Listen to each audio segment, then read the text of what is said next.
O governo de Campos Sales.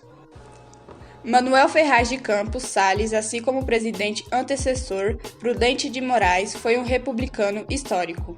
Participou da fundação do Partido Republicano Paulista em 1872 e nas décadas de 1870 e 1880 elegeu-se diversas vezes como vereador e deputado-geral.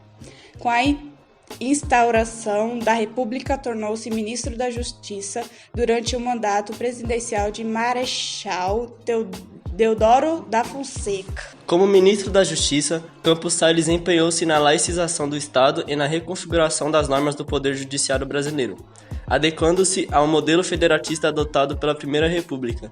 Além do ministro, Campos Sales foi senador eleito pelo Constituinte de 1890 e presidente do Estado de São Paulo entre os anos de 1895 e 1897. Nas eleições presidenciais de março de 1898, Campos Sales concorreu contra o candidato florianista Laude Sodré. Após a vitória com larga diferença no cômputo dos votos, Campos Sales dirigiu-se para a Europa junto ao ministro da Fazenda, Bernardino Campos, para renegociar as dívidas com o maior credor do Estado brasileiro, a Casa Rothschild. Dessas negociações, acordou-se o empréstimo de consolidação, que ficou conhecido como Funding Loan.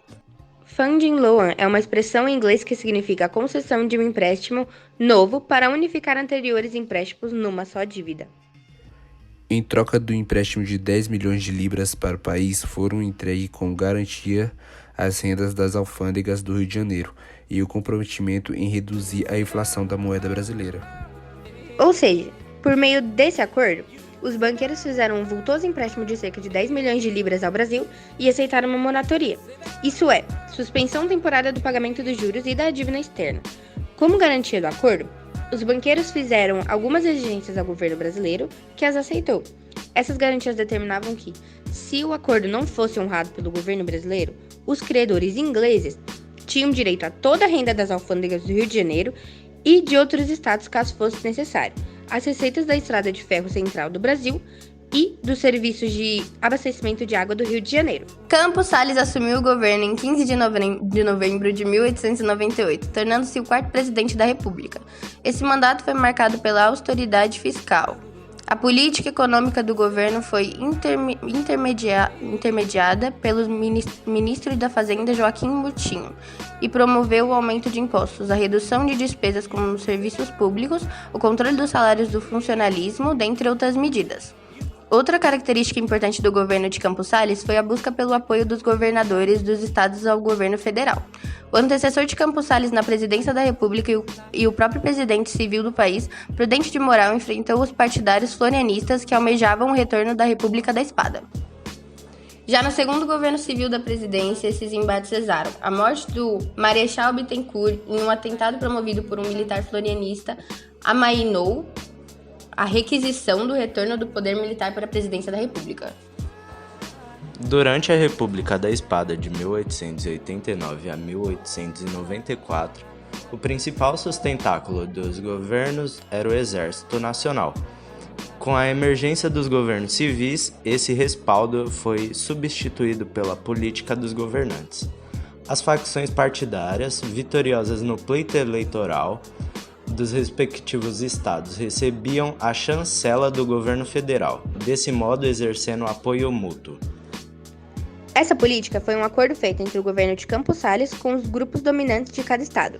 Dentro desse acordo, foi dada a abertura para que as oligarquias interferissem no resultado eleitoral, podendo selecionar os deputados por meio da Comissão Verificadora de Poderes. Assim, só exerciam mandatos deputados que contavam com o apoio da oligarquia.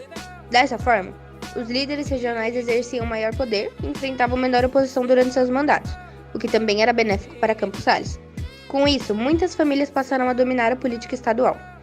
No Congresso Nacional, os estados mais populosos tinham mais cadeiras, o que consolidou a supremacia dos interesses políticos de Minas Gerais e São Paulo. Essa relação ficou conhecida como política do café com leite, em uma referência ao principal produto agrícola de cada estado. Um efeito dessa política foi o fortalecimento dos coronéis, as figuras políticas regionais, geralmente donos de terras, que governavam por meio do coronelismo. Esse sistema consiste na influência dos coronéis no poder público.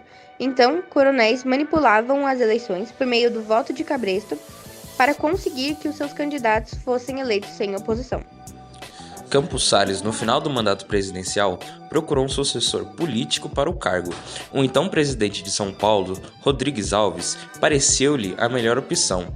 Rodrigues Alves fora conselheiro do Império, porém adequara-se ao regime republicano, atuando inclusive como ministro da Fazenda, durante o governo do Marechal Floriano Peixoto, entre os anos de 1891 e 1892.